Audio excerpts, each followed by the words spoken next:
మీ జీవితాన్ని దిశానిర్దేశం చేసిన 3 F's 3 F'లు, ఒకటి ఫ్యామిలీ, ఫ్రెండ్స్, ఫిల్మ్స్. దీని గురించి మాట్లాడుకుంటే ఫ్యామిలీ గురించి చెప్పండి సార్. మిమ్మల్ని గైడ్ చేసేంత ఫోర్స్.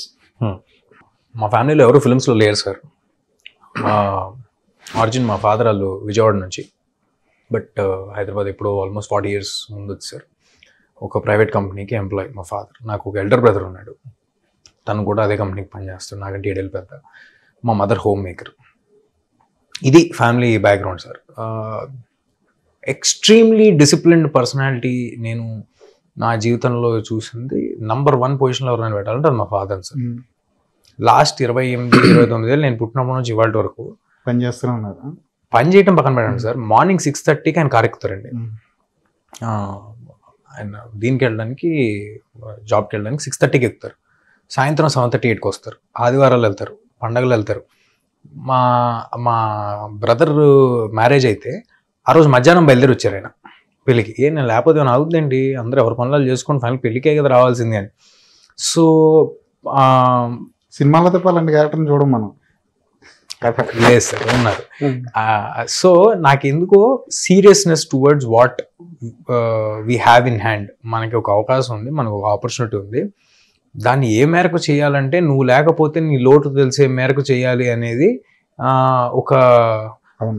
ఒక సీడ్ లెవెల్లో ఎక్కడో నాకు బ్రెయిన్లో మా ఫాదర్ డిసిప్లిన్ నుంచి పడిందండి. అంత సీరియస్గా తీసుకుంటా. ఇప్పుడు నాకు షూటింగ్లు ఉంటూ ఉంటే ఆయనకంటే ఒక 10 నిమిషాలు ముందు బయలుదేరుతుంటా. అది ఆయన చూపించాలని కాదు, మాది 7 o'clock కాల్ షీట్ లేదా, సో 10 నిమిషాలు ఒక అరగంట ముందే బయలుదేరుతుంటా. అక్కడ నుంచి I learned it sir. This is my family.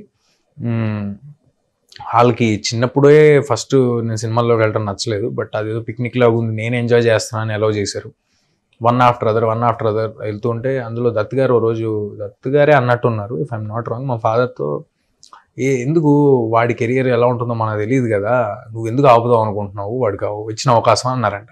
ఆ మాట అంటంతో నిజంగా నేనేమైనా ఆపుతున్నానా ఏంటి అని ఆయన ఆ రోజు డెసిషన్ తీసుకుని, సరే ఓకే అవకాశాలు వస్తున్నాయి. మీ నాన్నగారు నువ్వు అంటే నువ్వే కదా? నో, అసలు కెరియర్ లేదు.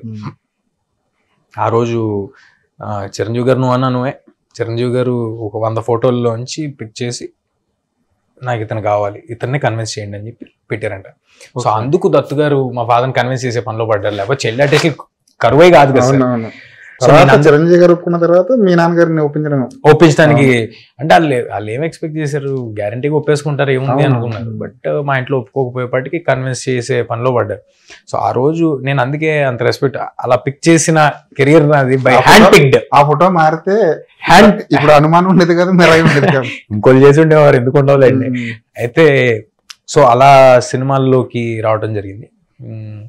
ఫ్యామిలీకి ఏ ఫిల్మ్ బ్యాక్గ్రౌండ్ లేదు కాబట్టి చాలా భయపడ్డారు సార్. పెద్ద మళ్ళీ ఏ సినిమాల్లోకి వెళ్తా అంటే, కొన్ని లక్షల మంది ట్రై చేస్తేనే అవ్వదు, ఇన్ఫ్లుయెన్షియల్ ఫ్యామిలీస్ నుంచి వస్తున్న వాళ్ళకే it is not working, how can you do it, అసలు వద్దంటే వద్దని గొడవ సార్. మనం వినేదేముంటుంది, మనకి లోపల నుంచి స్వతహాగా కాన్ఫిడెన్స్ కదా, లేదు చేసేస్తా అని చెప్పి బయలుదేరిపోయాను.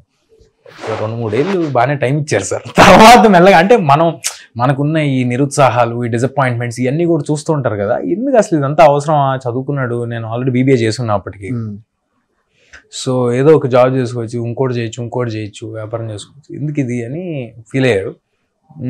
But I think today he's definitely very happy. BBA చేసినప్పుడు అనిపించేదా ఇది మనం ఓన్లీ టైం పాస్, మన నెక్స్ట్ అదే గోల్ ఇదే కాబట్టి? అసలు ఎక్కడ వెళ్ళాను సార్ నేను, ఓన్లీ డైరెక్ట్ ఎగ్జామ్సే. నేను వెళ్ళి ఆడిషన్లు ఇస్తుండేవాడిని. అప్పుడే నాకు BBA చేస్తున్నప్పుడే నాకు మన డైరెక్టర్లు అందరూ పరిచయం. ఇప్పుడు యంగ్ డైరెక్టర్స్, కొత్త bunch of directors, Prashanth, Anudeep, మన శశి, శ్రీకాంత్ రెడ్డి, ఇలా అందరూ, మల్లిక్, కార్తిక్, అందరూ అప్పుడే పరిచయం నాకు. సో అసలు ఎప్పుడూ సీరియస్ తీసుకోలేదు సార్. 100% మనం వెళ్ళిపోతాం సినిమాల్లోకి, ఏమవుతామో తెలీదు.